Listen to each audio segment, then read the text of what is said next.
예수께 말하였다. 주님, 주님이 여기 계셨더라면 내 오라버니가 죽지 아니하였을 것입니다. 그러나 이제라도 나는 주님께서 하나님께 구하시는 것은 무엇이나 하나님께서 다 이루어 주실 줄 압니다. 예수께서 마르다에게 말씀하셨다. 내 오라버니가 다시 살아날 것이다. 마르다가 예수께 말하였다. 마지막 날 부활 때에 그가 다시 살아나리라는 것은 내가 압니다. 예수께서 마르다에게 말씀하셨다. 나는 부활이요 생명이니 나를 믿는 사람은 죽어도 살고 살아서 나를 믿는 사람은 영원히 죽지 아니할 것이다. 네가 이것을 믿느냐? 아멘. 성경이 이렇게 시작을 합니다. 태초에 하나님이 천지를 창조하시니라. In the beginning, God created the heavens and the earth. 성경은 이 사실을 우리에게 이해시키려고 애쓰지 않습니다. 그냥 이 사실을 선포합니다. 창세기 1장 1절부터 선포를 해요. 왜냐하면 진리는 우리의 동의를 구하지 않기 때문이에요. 우리가 동의해야 진리가 진리되는 게 아니기 때문입니다. 그래서 성경은 처음 시작부터 하나님께서 천지를 창조하셨다는 것, 그리고 당신의 형상을 따라 사람을 지으셨다는 것을 선포하듯이 알려줍니다. 그리고 아주 안타까운 사실도 말하죠. 창세기 3장에 나오는 선악과 사건 이후에 사람이 죽을 수밖에 없는 존재가 되었다는 것을 알려줍니다. 죽을 수밖에 없는 존재. 그걸 리얼하게 보여주는 게 창세기 5장에 나오는 족보입니다. 우리는 그 족보에서 사람들이 700년, 800년을 살고 어떤 사람은 900년을 사는 걸 보면서 놀랍니다. 누가 제일 오래 살았는지 궁금해합니다. 무드셀라라는 사람이 969년을 산 걸 보고 놀랍니다. 그런데 정작 성경이 이 족보를 통해 우리에게 보여주는 것은 몇 년을 살든지 간에 사람은 죽는다는 사실이야. 그걸 우리에게 보여줍니다. 그래서 이 족보, 창세기 5장에 나오는 족보에 계속 반복되는 표현이 있는데 아무개는 몇 세를 살고 죽었더라. 누구누구는 자녀를 낳고 몇 세를 살다가 죽었더라. 죽었더라. 죽었더라가 반복이 됩니다. 몇 년을 산 것이 사실은 중요한 게 아니라 누구나 그 끝이 죽음이라는 사실을 보여주는 거예요. 사실 우리는 이 사실이 그리 놀랍지 않습니다. 다들 그러니까 피할 수 없다는 걸 아니까 그냥 묵묵히 받아들이고 그렇게 그냥 사는 거죠. 별 수가 없으니까. 그런데 이걸 가장 안타깝게 여기는 분이 바로 하나님이신 거예요. 사실 죽음이 우리에게 당연한 게 아니었거든요. 생명의 근원이신 하나님과 죄 때문에 단절되니까 시작이 된 게 죽음이거든요. 그러니까 죽음이 애당초 우리에게 자연스러운 뭔가는 아니었던 거예요. 그걸 누구보다 하나님이 잘 아시는 거죠. 그래서 우리가 죄인이 되어버렸지만, 그래서 하나님과 단절되었지만 죄인이 되어버린 우리를 하나님은 여전히 포기하실 수 없어 하시는 거예요. 전에는 하나님의 형상을 담은 하나님의 자녀들이었으나 이제는 죄를 져서 하나님의 심판의 대상이 되어버린 그 사람들을, 그러나 여전히 포기할 수가 없어서 하나님은 일을 벌이기 시작합니다. 그래서 하나님은 우리에게 하나님 당신에게 생명의 근원이신 당신에게 나올 수 있는 길을 우리에게 제시를 하시는데 그 하나님께 나오는 길을 전문 용어로 언약이라고 하는 거예요. 그 언약의 핵심이 우리가, 죄인인 우리가 어떻게 하나님께 나아갈 수 있는가, 그 길을 말하는 게 언약이고, 성경이 그 언약이 주된 내용인 거예요. 그래서 옛 언약, 구약, 새 언약, 신약. 그러니까 성경의 모든 내용은 언약이라는 단어로 함축이 되는 거죠. 왜 하나님이 우리에게 언약을 주셨어요? 죄 때문에 갈라진 우리, 생명의 근원과 끊어져서 죽음을 피할 수 없는 우리에게 죽음을 피할 수 있는 길을 주시려고 언약을, 우리에게 길을 제시하시는. 그래서 처음 제시하신 길이 새 언약과 비교해서 옛 언약, 구약이라고 하죠. 율법을 지킴으로 하나님께 나아가는 방식이었는데, 그런데 우리가 하나님의 말씀을 제대로 지키지 못하고 그대로 살지 못하니까 길이 생겼어도, 언약을 통하여 하나님께 나아갈 수 있는 길이 생겼어도 그 길이 우리한테 워킹이 되지를 않는 거예요. 거기에서 하나님은 포기하지 않으시는 거죠. 또 다른 길을 제시하십니다. 이번엔 정말 탁월한 길을 만드시죠. 더 정확하게 말하면 직접 오셔서 그 길이 되어주시는 거예요. 이게 예수 그리스도를 통하여 하나님께 가는 길. 그래서 옛 언약과 비교하여 새 언약, 신약이라고 하는 거예요. 우리의 죄의 대가를 예수님께서 대신 지불하심으로 우리가 이제는 생명의 근원이신 하나님께 나아갈 수 있고 연결될 수 있게 하는 것입니다. 이게 예수님이 십자가를 지신 이유죠. 사실 요한복음을 보면 예수님께서 십자가를 지시기 얼마 전에, 불과 며칠 전에 한 사건을 통하여 예수님께서 당신이 누구신지를 암시하셨어요. 누구신지를 미리 보여주셨어요. 십자가의 의미를 이미 그 전에 힌트를 주셨어요. 그게 나사로 사건입니다. 그래서 나사로가 아프다는 전가를 받으시고도 의도적으로 늦게 가시죠. 그래서 요한복음 11장 21절을 보면 예수님을 맞으러 먼저 마르다가 나옵니다. 마르다의 첫 마디가 이거였어요. 주님이 여기 계셨더라면 내 오라버니가 죽지 아니하였을 것입니다. 그녀는 예수님의 치유 능력을 알았어요. 믿었어요. 그러니까 오빠가 아프니까 예수님께 전가를 넣었지요. 오빠가 아파요. 그런데 마르다가 상상도 못할 일이 벌어졌죠. 예수님이 늦게 오신 거예요. 글쎄,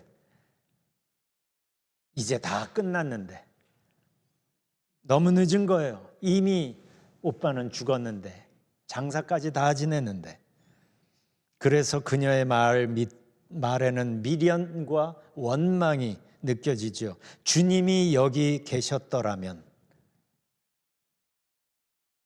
그래도 22절을 보면 마르다는 믿음의 끈을 여전히 놓지 않습니다. 그러나 이제라도 나는 주님께서 하나님께 구하시는 것은 무엇이나 하나님께서 다 이루어 주실 줄 압니다. 그때 예수님이 말씀하세요. 내 오라버니가 다시 살 것이다. 살아날 것이다. 그러자 마르다가 대답합니다. 마지막 날 부활 때 그가 다시 살아나리라는 것은 내가 압니다. 뉘앙스가 참 묘하죠. 이게 무슨 말이에요? 마르다는 마지막 날에 있을 부활에 대하여 이미 알고 있었어요. 그런데 그게 그에게 그리 위로가 되진 않았어요. 그 부활은 막연한 미래의 일로만 느껴졌기 때문이죠. 그 부활의 능력은 지금 현재 상황에서는 무력하게 느껴지기만 했던 겁니다. 자, 이 상황에서 예수님께서 말씀하십니다. 그게 25절, 26절이에요. 나는 부활이고 생명이니 나를 믿는 사람은 죽어도 살고 살아서 나를 믿는 사람은 영원히 죽지 아니할 것이다. 네가 이것을 믿느냐? 예수님이 나는 부활이고 생명이야 라고 확실하게 말씀하시죠. 그러니까 나를 믿는 사람은 부활이고 생명인 분과 믿음으로 이어지면 생명을 받는 거죠. 그러니까 죽어도 살고 살아서 나를 믿는 사람은 영원히 죽지 아니할 것이다 라고 말씀하시며 묻죠. 네가 이것을 믿느냐? 이게 예수님께서 나사로 사건을 통하여 보여주시려는 핵심 메시지입니다. 예수님께서 부활이고 생명이라는 것, 그리고 예수님이 쥐고 계신 그 부활과 생명은 아주 나중 얘기가 아니라는 것.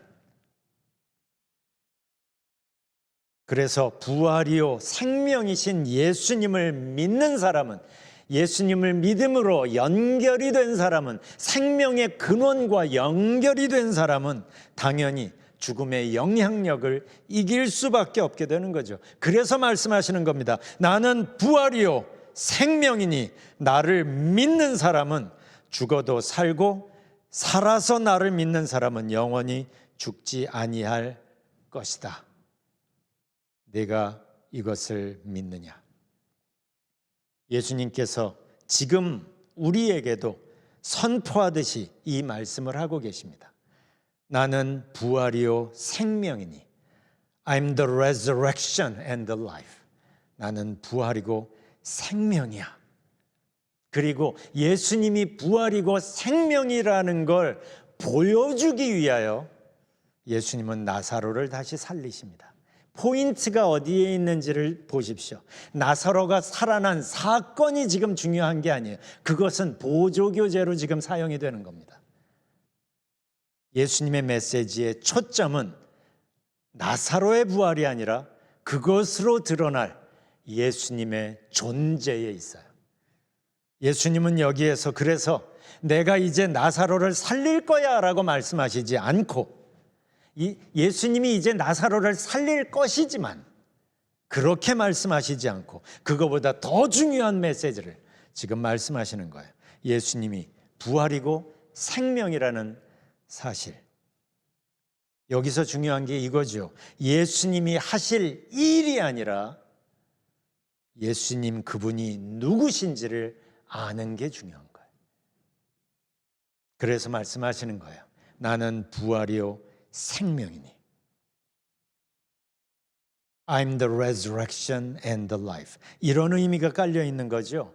내가 하는 놀라운 일에 초점을 두지 말고 그 일을 하는 내가 누구인지에 초점을 두라는 거예요. Focus on who I am, not just what I will do. Focus on who I am.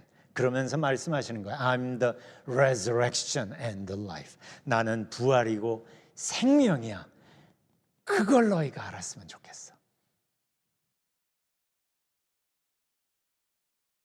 우리는 예수님을 믿는다고 해도 예수님을 통해 내가 내가 원하는 것을 얻으려는 마음이 더 클 때가 많습니다. 그래서 내가 간절히 기도한 것이 이루어지지 않으면 배신감을 느낄 수도 있습니다. 여러분 그거 아세요? 바로 그게 예수님을 향하여 십자가에 못 박으라고 외쳤던 그 군중들의 마음이었어요. 불과 며칠 전에 그들은 호산나를 외치며 열렬히 예수님을 환영했습니다. 왜요? 그랬던 그들이 왜 이렇게 돌변했죠? 그들은 정치적 메시아를 기다렸죠. 폴리티컬 메시아를 기다렸어요. 그래서 예수님이 예루살렘에 들어오셔서 뭔가 큰 일을 하실 줄 알았어요. 제자들조차도 그렇게 생각했어요. 뭔가 쿠데타 같은 로마를 몰아내고 다윗의 나라를 다시 회복하는 그 사건을 예수님의 제자들부터 해서 모두가 다 그렇게 생각을 해서 그래서 예수님을 그렇게 열렬히 환호했던 겁니다. 그런데 예수님이 그들이 원하는 대로 움직이지를 않았던 거예요. 그래서 그들의 환호가 배신감과 분노로 바뀌었습니다. 그들은 예수님이 누구신지, 예수님이 가지고 계신 그 빅 플랜, 빅픽처가 무엇인지를 알지도 못했고 알려고도 하지 않았어요. 그들은 자기들이 가진 생각만 중요했어요. 자기들이 원하는 걸 예수님이 하기를 원했던 거예요.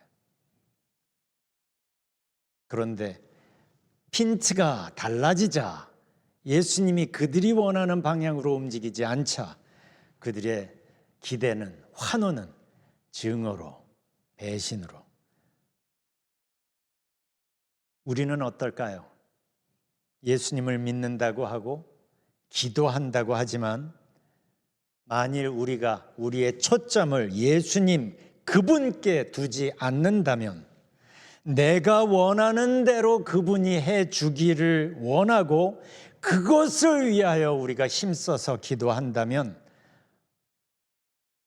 우리도 그 군중들과 크게 다르지 않습니다. 왜냐하면 내가 원하는 것을 얻지 못할 때 내 그 열심은 그만큼의 실망과 분노로 바뀌게 될 것이기 때문이죠. 그래서 우리에겐 이게 지금 필요한 거예요. 하나님이 누구신가? 예수님이 누구신가? 예수님이 구원을 위하여 하시려는 것이 무엇인가? 하나님은 구원 맞아요. 회복 맞아요. 그런데 이스라엘이 원하는 회복 시점은 다윗 시대였거든요. 그런데 그 시대에도 여전히 죄는 주인 노릇하고 있었던 시대였거든요. 그러니까 하나님이 회복시키시려는 시점은 창세기 2장이었던 거예요. 죄가 있기 전에. 훨씬 더 근본적인 회복인데 그 근본적인 하나님의 뜻은 모르고 지금 내가 원하는 내 눈에 좋은 것으로 하나님의 뜻을 판단하니까 거기서 미스가 생기는 거죠. 그 미스는 예수님을 환호했다가 예수님을 십자가에 못 박으라고 바꾸었던 그 군중들, 그 사람들에게서 끝난 게 아니라 여전히 우리에게도 있죠. 하나님을 하나님으로 고백하기보다 기도라는 희한한 의미를 덮어서 하나님을 내가 원하는 대로 조정하려고 하는, 우리는 하나님이 누구신지를 알아야 하고 내 생각보다 하나님의 뜻이 더 크고 더 높고 더 좋다는 것을 알아야 하고, 그래서 하나님의 크고 선하신 뜻을 신뢰하는 게 필요한 거예요. 한번 진지하게 스스로를 살펴보십시오. 나는 내가 원하는 것을 얻으려고 하나님을 찾고 있나? 아니면 좋으신 하나님을 믿기 때문에, 하나님의 뜻이 베스트라는 걸 믿기 때문에 그것을 기대하면서 기도하고 있나? 어느 쪽인지 확인할 수 있는 방법이 있어요. 내 반응을 보면 얼추 알 수 있어요. 내가 원하는 것이 이루어지지 않았을 때 나는 실망하고 화를 내는 쪽인가? 아니면 좋으신 하나님이 도대체 뭘 준비하고 계시길래 지금 이러실까? 하면서 오히려 더 기대하며 하나님이 행하실 것을 기다리면서 기도하고 있습니까?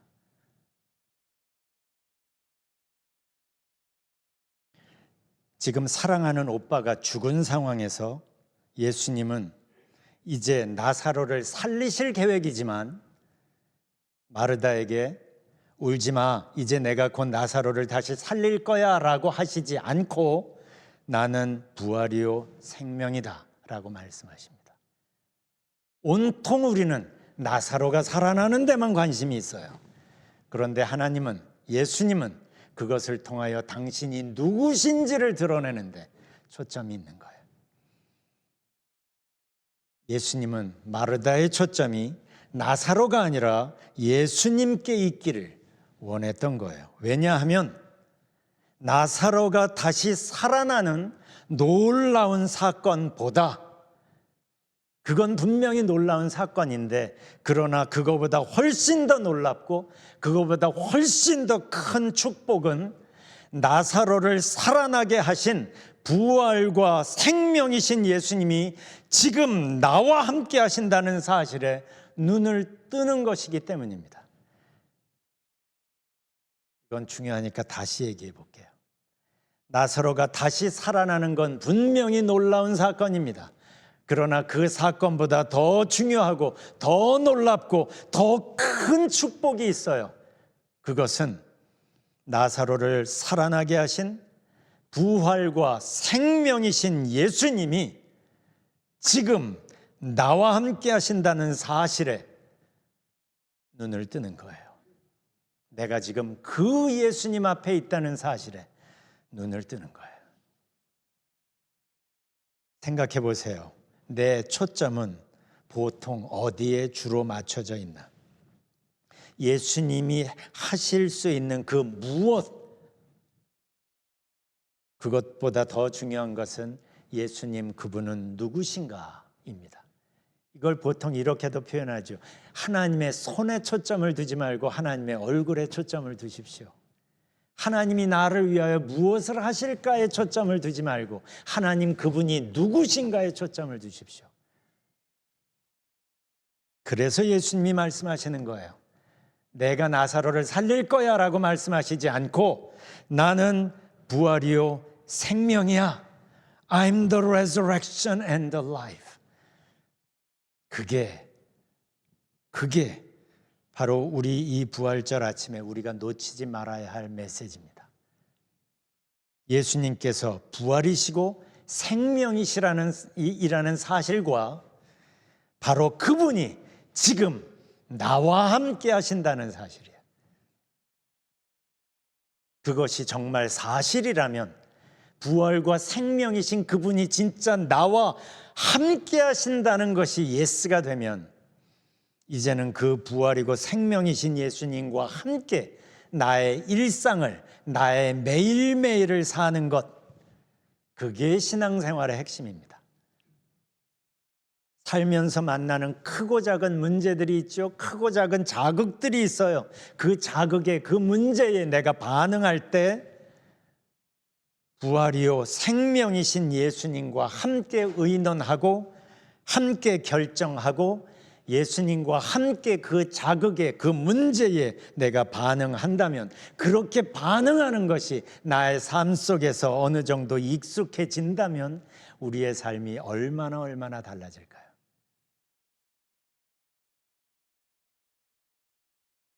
이 부활절 아침이 우리에게 감격스러운 이유는 우리 예수님이 부활하셨기 때문이고 그분의 존재가 알고 봤더니 부활이고 생명이기 때문이고 그분이 지금도 그리고 내일도 그리고 앞으로 쭉 우리와 늘 함께 하시며 당신의 부활과 생명을 우리를 통하여 드러내시기를 원하시기 때문이에요. 그래서 예수님과 함께 살면 예수님의 부활과 생명력이 우리를 통하여 드러나겠죠. 이게 여러분의 특별함입니다. 이게 여러분이 얼마나 놀라운 존재인지를 보여주고 드러나는 부분인 거예요. 여러분이 특별히 뭔가 경건하고 뭔가 예쁜 일을 해서 하나님이 놀라긴 할 거예요. 그렇지만 그거보다 더 놀랍고 아름다운 건 예수님 안에서 힘 빼고 예수님과 함께 반응하고 그러면서 예수님의 생명이, 예수님의 부활의 능력이 나를 통하여, 우리를 통하여 드러나면 상상해 보세요. 그러면 우리 집이 어떻게 바뀔까? 그러면 내 직장이 어떻게 바뀔까? 그러면 나를 통하여 하나님이 내 주변 사람들에게 무슨 일을 하실까? 기대해 보세요. 이게 가능한 이유는 예수님이 부활하셨기 때문이고 예수님이 부활과 생명이시기 때문이고 그 무엇보다 또한 그 예수님이 지금 나와 우리와 함께 하시기 때문이에요. 이 시간에 부활하신 예수님 앞에서 잠시 시간을 가져보겠습니다. 이제 여러분은 홀몸이 아니에요. 여러분은 홀몸이 아니에요. 예수님이 여러분과 함께 계세요. 그분과 함께 움직이고 결정하고 생각하고 하는 것에 연습해 보십시오.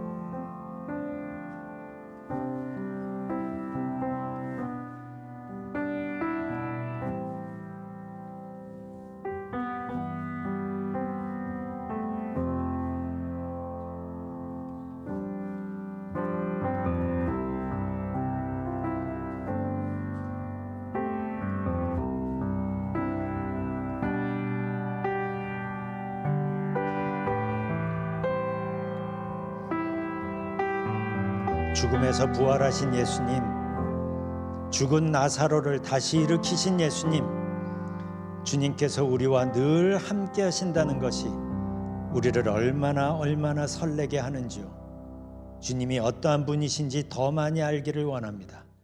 주님의 뜻이 베스트임을 알고 모든 것을 주님께 맡기고 주님과 동행하는 즐거움을 우리 한 사람 한 사람 맛보고 누리며 살게 해주세요.